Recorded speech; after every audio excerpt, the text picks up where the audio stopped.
Bismillahirrahmanirrahim.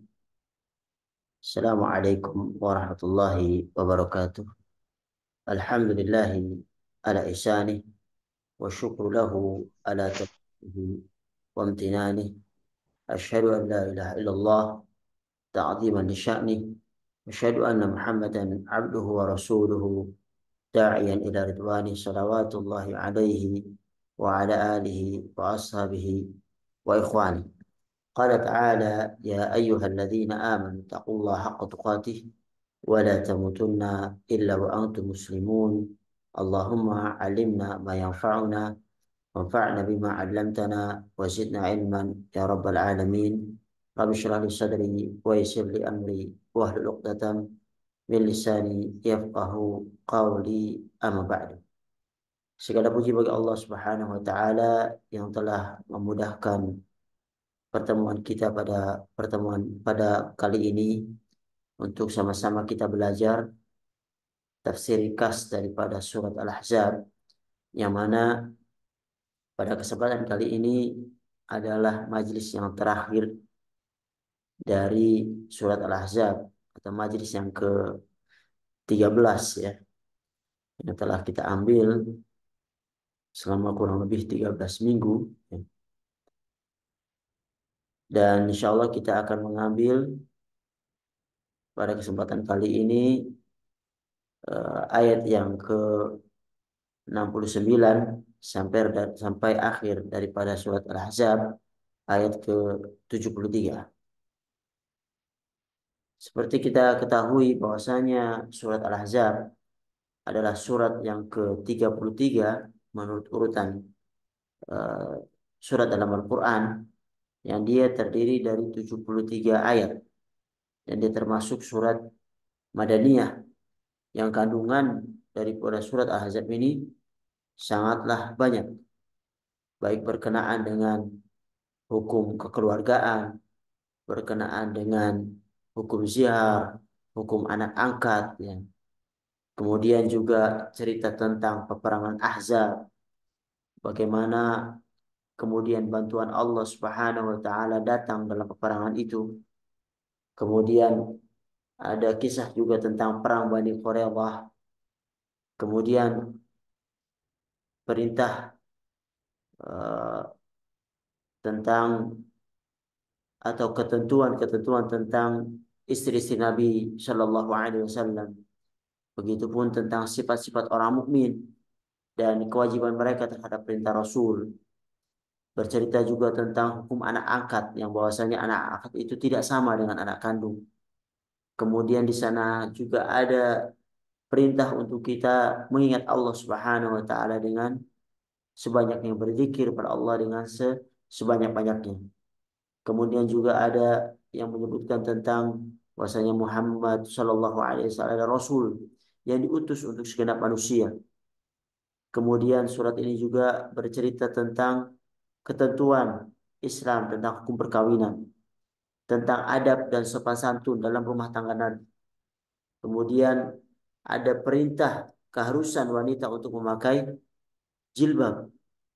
Kemudian ada ancaman-ancaman terhadap orang-orang munafik yang mereka membuat kerusuhan di Madinah. Kemudian pemberitahuan bahwasanya hanya Allah lah saja yang mengetahui tentang hari kiamat, dan yang nanti akan kita bahas bersama pada kesempatan kali ini tentang takwa kepada Allah Subhanahu wa taala, yang mana takwa ini dapat membawa kepada perbaikan amal dan ampunan dosa.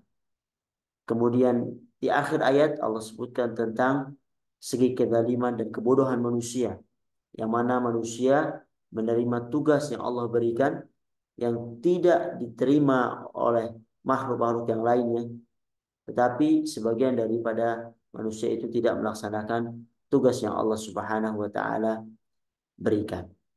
Sebelum kita masuk lebih jauh daripada tafsir daripada ayat ini, kita akan tilawah ayat yang akan kita ambil pada kesempatan kali ini, ayat yang ke 69 ya, tentang kisah eh, Nabi Musa, yang mana kita diperintahkan untuk tidak seperti umatnya Nabi Musa yang mereka menyakiti Nabi Musa.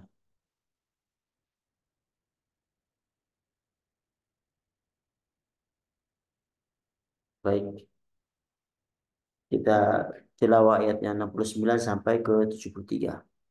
A'udzu billahi minasy syaithanir rajim. يا أيها الذين آمنوا لا تكونوا كالذين آذوا موسى فبرأه الله مما قالوا وكان عند الله وجيها يا أيها الذين آمنوا اتقوا الله وقولوا قولا سديدا يصلح لكم أعمالكم ويغفر لكم ذنوبكم ومن يطع الله ورسوله فقد فاز فوزا عظيما إنا عرضنا الأمانة على السماوات والأرض والجبال فأبين أن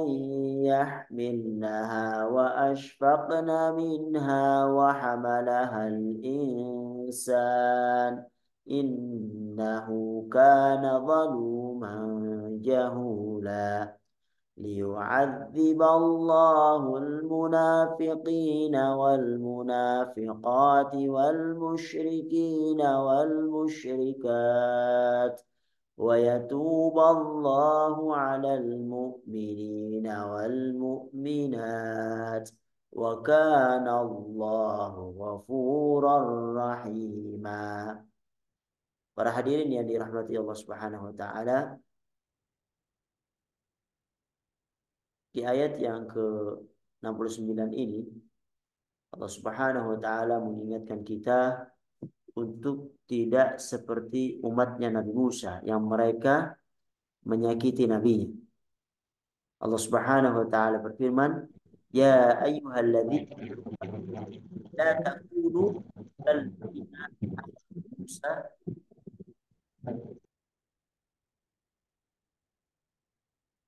fabarra'ahu Allahu mimma qalu wa kana indallahi wajiha." Wahai orang-orang yang beriman, janganlah kamu itu seperti orang-orang yang menyakiti Musa, yang mana Allah membersihkannya dari tuduhan-tuduhan mereka, tuduhan-tuduhan yang mereka katakan, dan adalah dia seorang yang mempunyai kedudukan terhormat di sisi Allah Subhanahu wa taala. Jadi ayat ini merupakan peringatan kepada kaum muslimin untuk tidak mengikuti orang-orang munafik, yang mana mereka kebiasaan mereka itu menyakiti Rasulullah Shallallahu Alaihi Wasallam, dan mereka juga mengganggu istri-istri beliau. Bahkan mereka juga mengganggu kaum muslimin dengan ucapan, dengan perkataan, dengan tindakan yang menampakkan kebencian kepada kaum muslimin. Hal ini ternyata juga pernah dilakukan oleh pengikutnya Nabi Musa alaihissalam kepada nabinya sendiri.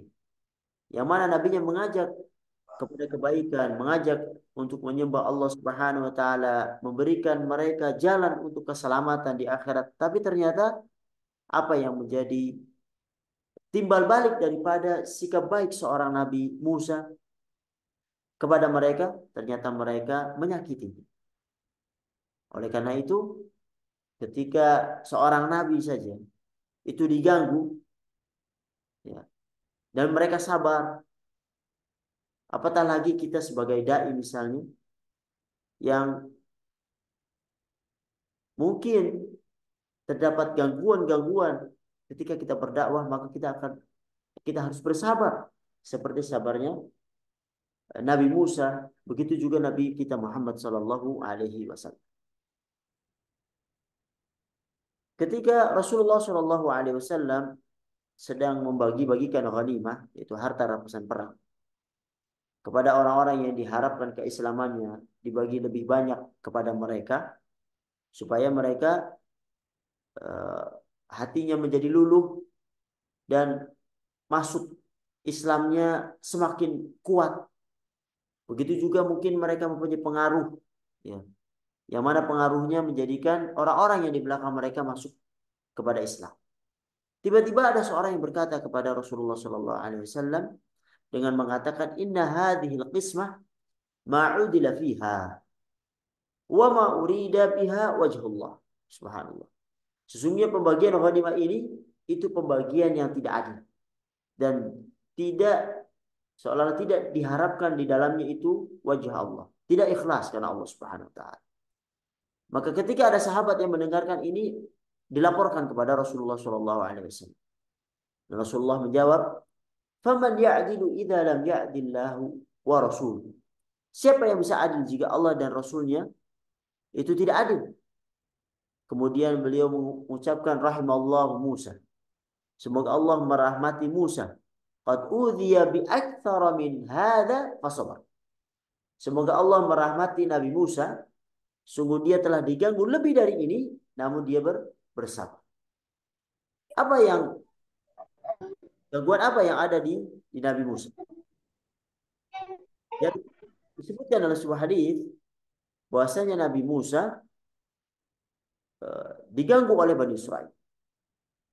Kanat Bani Israel yaghtasiluna uratan. Bahwasanya Bani Israel itu mereka jika mandi maka mereka mandi dalam keadaan mohon maaf telanjang. Yang berubah ila ba'd. Mereka bisa melihat sebagian kepada sebagian yang lainnya. Wa kana Musa sallallahu alaihi wasallam itu yaghtasilu wahdahu. Karena Musa itu mandi sendiri, tidak dengan mereka. Nabi Musa malu. Faqalu, maka mereka berkata, mulai mereka menuduh Nabi Musa. Wallahi ma yamna'u Musa an yaghtasila ma'ana illa annahu adha. Demi Allah, tidak ada yang menghalangi Musa untuk mandi bersama kita kecuali karena dia punya penyakit di kemaluan. Ya. Fadhahaba marratan yaghtasil. Pada suatu hari Nabi Musa itu pergi mandi. Fawadha'a thawbahu ala hajar. Kemudian beliau Nabi Musa meletakkan pakaiannya pada batu. Fafarrah al-hajaru bi thawbihi. Ketika Nabi Musa mandi, ternyata pakaiannya itu atau batunya tadi itu lari. Batunya itu lari membawa pakaiannya Nabi Musa yang ditaruh di atasnya. Kemudian apa yang dilakukan Nabi Musa? Fakharaja Musa fi ithri. Kemudian Nabi Musa lari mengejar batu itu sambil berkata, "Thawbi ya hajar." Bajuku ya batu. Bajuku wahai batu. Dan batu itu lari ke kelompok Bani Israel sampai mereka itu melihat hatta nazarat Bani Israel ila Musa. Sehingga Bani Israel itu bisa melihat Musa. Sehingga mereka ketika melihat mereka berkata, "Wallahi ma bi Musa min ba's." Demi Allah pada diri Musa itu tidak ada sesuatu yang ganjil. Maksudnya seolah Allah pengen memperlihatkan kepada mereka bahwasanya Nabi Musa itu tidak seperti yang mereka tuduhkan. Wa akhadha thawbahu wa tafiqa bil hajari darban. Kemudian Nabi Musa mengambil pakaiannya dan memukul batu itu dengan satu pukulan. Abu Hurairah berkata, "Wallahi innahu lanadabu bil hajar sittatun aw sab'atun darban bila hajat. Demi Allah, sungguh pada batu itu tersebut terdapat bekas pukulan 6 atau 7 akibat pukulannya. Jadi selama Nabi Musa itu dituduh dengan tujuan dusta, bahkan tuduhan eh, pada sesuatu yang yang seharusnya itu tidak layak ya ditujukan kepada seorang nabi. Tapi itu mereka lakukan kepada nabi mereka. Tuduhan dusta. Tetapi Nabi Musa tidak pernah menanggapinya. Sampai Allah Subhanahu wa taala memperlihatkan dengan caranya untuk membebaskan Nabi Musa terhadap tuduhan yang disampaikan oleh kaumnya Bani Israel. Dan kita mengetahui bahwasanya Nabi Musa itu orang yang sangat kuat. Yang mana kita lihat batu tadi dipukul oleh Nabi Musa dengan satu pukulan, tapi seolah-olah terlihat bekas yang sangat sangat dahsyat. Bahkan di surat Al-Qasas ayat 15, pukulan Nabi Musa itu bisa membunuh orang. Ya, walaupun dia tidak sengaja. Disebutkan di surat Al-Qasas ayat 15, "Fawakazahu Musa faqadha alaih." Lalu Musa meninjunya dan matilah musuhnya itu. Subhanallah. Saking kuatnya Nabi Musa. Dan di tuduhan ini tentang kehormatan Nabi Musa, beliau tidak memukul pengikutnya. Beliau bersabar. Sehingga Allah sendiri yang menghendaki agar Nabi Musa terbebas dari tuduhan yang tidak benar terhadap fisiknya. Tentu tuduhan ini sangat menyakitkan ya. Tuduhan terhadap fisik seorang nabi. Yang mungkin kita tidak bisa bersabar dengan tujuan ini. Yang mungkin mengakibatkan pertengkaran ataupun hal-hal yang lebih daripada itu. Tapi Nabi Musa bersabar. Nabi Musa alaihissalam itu memiliki kedudukan yang tinggi di sisi Allah Subhanahu wa taala. Dia termasuk ulul azmi. Termasuk juga yang pernah ditemui oleh Rasulullah SAW ketika Isra Mi'raj. Dan Nabi Musa termasuk seorang yang dikabulkan doanya ketika dia minta kepada Allah Subhanahu wa taala untuk mengangkat saudaranya menjadi rasul, yaitu yang bernama Harun, dikabulkan oleh Allah Subhanahu wa taala. Disebutkan di Quran surat Al-Qasas ayat 34, beliau menyebutkan wa akhi Harun huwa afsahu minni lisanan fa arsilhu ma yarid an yusaddiquni inni akhafu ayyukadzibun. Dan saudaraku Harun, dia itu lebih fasih lidahnya daripada aku. Maka utuslah dia bersamaku sebagai pembantuku untuk membenarkan perkataanku. Sesungguhnya aku khawatir mereka akan mendustakan. Di surat Thaha ayat 29 ayat 3 sampai 30, ketika Musa menyebutkan waj'alli waziran min ahli Harun akhi, dan jadikanlah untukku seorang pembantu dari keluargaku yaitu Harun saudara. Dikabulkan Allah Subhanahu wa taala. Jadi di antara kita mungkin banyak berdoa menjadikan suami, menjadikan anak, saudara sebagai orang soleh, namun tidak dikabulkan. Tapi Nabi Musa bukan hanya sekedar meminta saudaranya menjadi orang soleh, tetapi minta kepada Allah agar dijadikan saudaranya itu sebagai rasul dan dikabulkan Allah Subhanahu wa taala. Ini membuktikan bahwasanya Nabi Musa itu memiliki kedudukan di sisi Allah Subhanahu wa taala. Intinya, pada ayat ini Allah mengingatkan kaum muslimin untuk tidak seperti kaum munafik dan kaumnya Nabi Musa yang mereka mengganggu nabinya baik dengan perkataan, dengan tuduhan, dengan hal yang tidak layak diberikan kepada seorang nabi.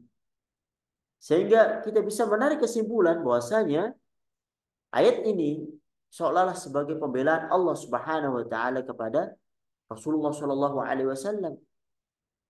Sehingga menjadikan ayat ini seolah menyebutkan tentang kedudukan Rasulullah Shallallahu Alaihi Wasallam di sisi Allah Subhanahu Wa Taala, sehingga jangan sampai ada yang berani-berani untuk mengganggu Rasulullah Shallallahu Alaihi Wasallam, karena Rasulullah adalah pilihan Allah Subhanahu Wa Taala yang mendapatkan kedudukan yang terhormat di sisi Allah Subhanahu Wa Taala. Para hadirin yang dirahmati Allah Subhanahu Wa Taala, kemudian ayat beralih untuk yang memerintahkan kita untuk bertakwa kepada Allah Subhanahu Wa Taala dan untuk berkata dengan perkataan yang benar. Allah berfirman, "Ya ayyuhalladzina amanu taqullah wa qulu qawlan sadida." Wahai orang-orang yang beriman, bertakwalah kepada Allah dan katakanlah perkataan yang benar. Jadi di antara bentuk ketakwaan adalah kita berbicara, kita berkata dengan perkataan yang benar. Perkataan yang tidak menyakiti orang lain, tidak mengganggu orang lain, tidak menyebarkan isu yang tidak benar, tidak namimah, mengadu domba, tidak menyakiti, tidak membuat orang yang di samping kita merasa tidak nyaman. Dan jangan juga kita seperti orang-orang munafik yang mereka membuat berita palsu, mereka menakut-nakuti kaum muslimin, mereka menuduh dengan tuduhan yang tidak benar. Dan hal ini perlu kita ingatkan pada zaman sekarang ini, ya, yang mana dunia media sosial sangat sangat terbuka luas untuk kita berhati-hati di dalam berkata. Dan kita berusaha untuk mengucapkan perkataan yang benar. Perkataan yang bisa membuat Rabb kita Allah Subhanahu Wa Taala ridho kepada kita. Ya. Kemudian di dalam beragama kita berusaha untuk mengikuti apa yang Allah Subhanahu Wa Taala dan Rasulnya ajarkan.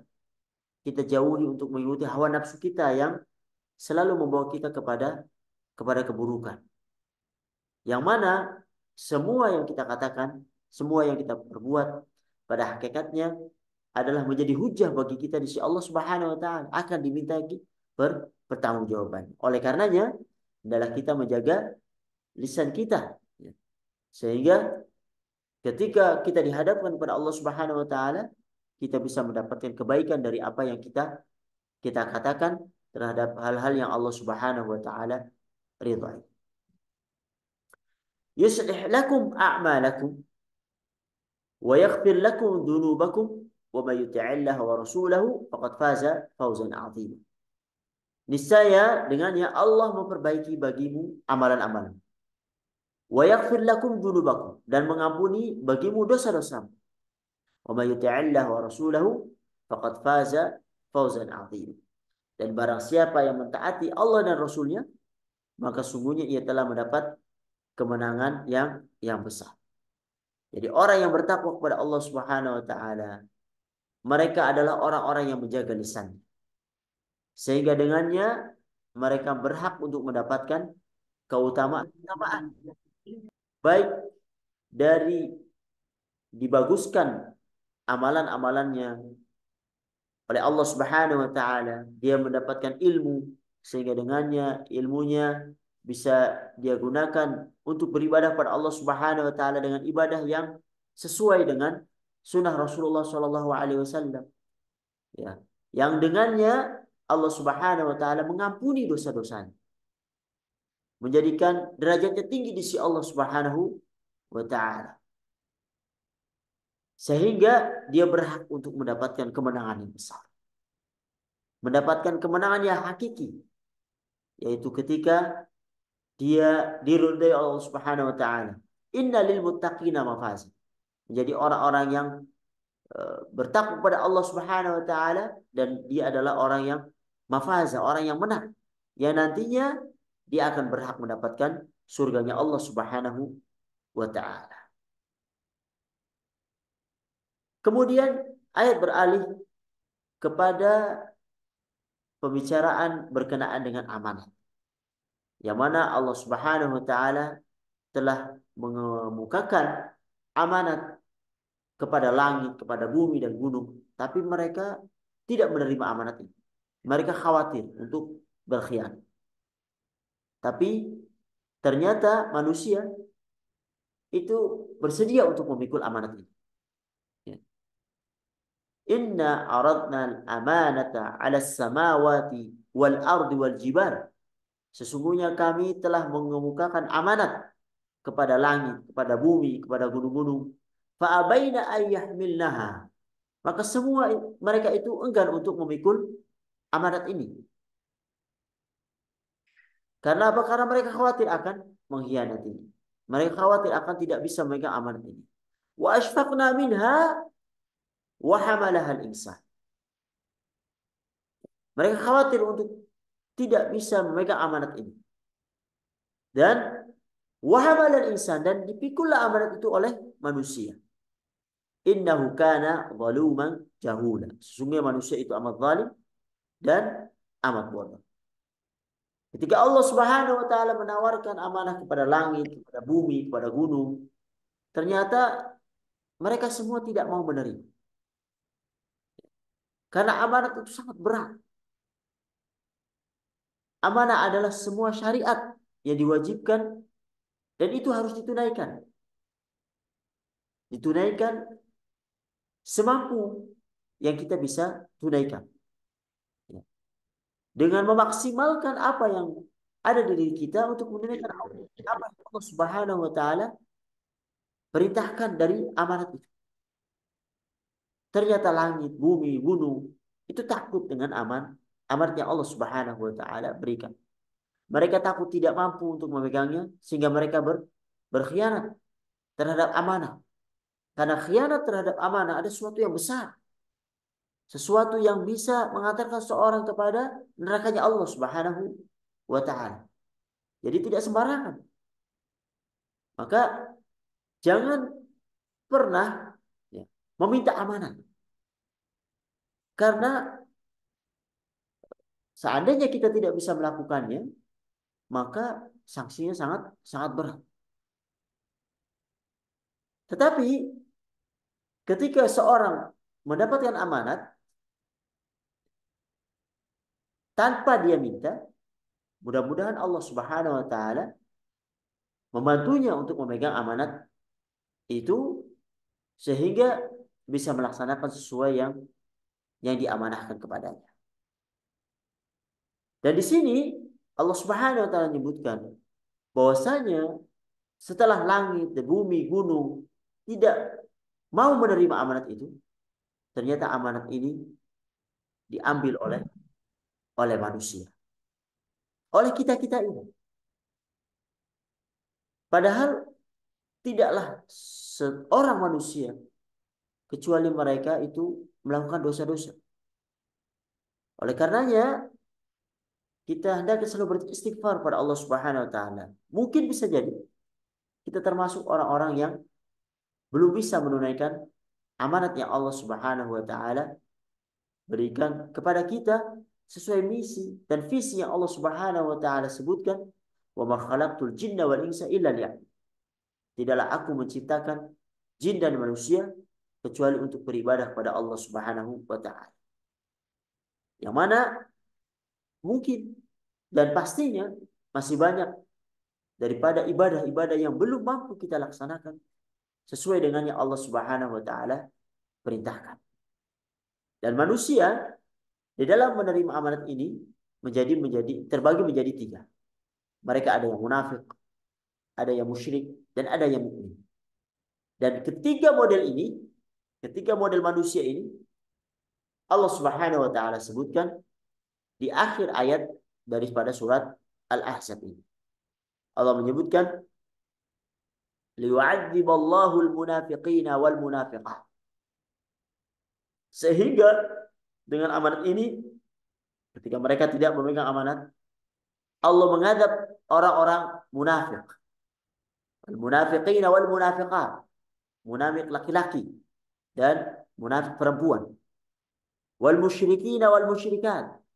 Dan orang-orang musyrik, baik laki-laki maupun perempuan. Wa yatuballahu 'alal mu'minina wal mu'minat. Dan Allah menerima taubat orang-orang mukmin laki-laki dan perempuan. Wa kana Allahu ghafurur rahim. Dan Allah adalah Maha Pengampun lagi Maha Penyayang. Ini merupakan peringatan bagi kita. Ya. Karena di pundak kita banyak sekali amanah yang harus kita tunaikan. Dan seorang dai, seorang penyeru kebaikan, dan setiap kita penyeru kebaikan dalam menyampaikan amar ma'ruf nahi munkar. Orang tua yang memiliki amanah anak-anaknya, dia haruslah memiliki amanah ini untuk mendidik mereka. Seorang istri memiliki amanah untuk berbakti pada suaminya. Seorang anak memiliki amanah untuk berbakti kepada orang tuanya. Demikian juga amanah dari orang lain yang harus kita pikul. Baik berupa jabatan, baik amanah harta, baik amanah kedudukan, baik amanah yang lain. Termasuk juga amanah untuk beribadah kepada Allah Subhanahu wa taala dengan salat, dengan zakat apabila telah tersampaikan nisabnya salah satu haul. Baik amanah untuk beribadah, berpuasa di bulan Ramadan, amanah untuk melaksanakan haji apabila Allah telah memberi kemampuan kepada kita. Amanah untuk bisa bersedekah, amanah untuk mengucapkan hal-hal yang Allah ridhai, dan amanah-amanah yang sehingga kita terbebas dari apa yang Allah sebutkan di sini, dari sifat-sifat orang-orang munafik yang mana Allah mengajak, Allah memberi hukuman kepada orang-orang munafik. Liyu'adziballahu al-munafiqina wal munafiq. Baik munafik laki-laki maupun munafik perempuan yang mengucapkan dengan lisannya sebuah keimanan, tapi pada hakikatnya hatinya itu membenci keislaman yang telah dia ucapkan. Membenci syariat Islam, membenci hukum Islam, membenci syiar-syiar Islam. Ya. Membenci jilbab, membenci adzan, membenci orang-orang yang menyuruh kepada kebaikan. Ya. Ini pada hakikatnya adalah orang-orang yang munafik, yang menyatakan keimanan dengan mulutnya, tapi pada hakikatnya dalam hatinya dia menyembunyikan kebencian terhadap syiar-syiar agama Allah Subhanahu wa taala. Kemudian juga mudah-mudahan kita juga tidak termasuk kepada wal musyrikin wal musyrikat. Ya, orang-orang musyrik, orang-orang yang menyembah selain Allah Subhanahu wa taala, orang-orang yang berada di luar garis Islam, yang mereka jelas-jelas telah mendapatkan karunia dari Allah Subhanahu wa taala berupa nikmat hidup, berupa nikmat napas, berupa nikmat mendengar, dan nikmat-nikmat yang lain, tapi ternyata mereka gunakan itu semua untuk ingkar kepada Allah Subhanahu wa taala, menyembah selain Allah Subhanahu wa taala. Tentu ini adalah kufuran yang dahsyat. Ketidakamanahan yang luar biasa terhadap fasilitas yang Allah berikan kepada mereka. Dan mudah-mudahan Allah Subhanahu wa taala memasukkan kita kepada golongan yang ketiga, yaitu golongan yang diterima tobatnya Allah Subhanahu wa taala, yaitu golongan orang-orang mukmin, baik laki-laki maupun perempuan. Yang mana kita berusaha untuk memegang amanat yang Allah Subhanahu wa taala berikan kepada kita, untuk beribadah kepadanya, untuk menggunakan fasilitas yang Allah berikan untuk memajukan agamanya. Baik kesehatan, waktu luang, harta yang melimpah, dan hal-hal yang lainnya selalu kita gunakan untuk mendekatkan kita kepada Allah Subhanahu wa taala. Sehingga dengan amanat yang kita laksanakan itu, kita berhak untuk mendapatkan ampunan dari Allah Subhanahu wa taala. Karena kana Allahu ghafurur rahim. Karena Allah Subhanahu wa taala Maha Pengampun dan Maha Penyayang kepada hamba-hambanya yang kembali kepadanya dengan melaksanakan amanat yang Allah Subhanahu wa taala bebankan kepada mereka. Mudah-mudahan surat Al-Ahzab yang kita telah ambil di dalam 13 majelis ya, bisa memberi pengetahuan kepada kita untuk lebih lebih dekat lagi kepada Al-Quran, kepada firman Allah Subhanahu wa taala yang diturunkan kepada nabinya, kepada kitab kaum muslimin yang mana ternyata di dalam kitab itu banyak petunjuk-petunjuk untuk kita beribadah kepada Allah Subhanahu wa taala. Banyak ayat-ayat yang memberikan kita untuk beradab kepada Rasulullah Shallallahu alaihi wasallam. Banyak ayat-ayat yang Allah Subhanahu wa taala mengajarkan kita agar kita bisa selamat hidup di dunia dan selamat ketika kita kembali kepada Allah Subhanahu wa taala. Mudah-mudahan yang sedikit ini bisa bermanfaat bagi kami pribadi dan ikhwas sekalian. Mudah-mudahan Allah Subhanahu wa taala memberikan kita keberkahan dengan Al-Quran dan menjadikan kita ahli Al-Quran dan keluarga kita juga demikian sehingga Allah Subhanahu wa taala mengangkat kita dengannya dan menjadikan kita orang-orang yang beruntung karena menjadi keluarganya Allah Subhanahu wa taala.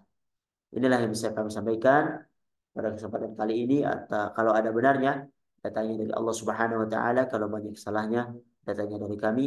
Hadza sallallahu alaihi Muhammad wa ala alihi washabihi ajma'in.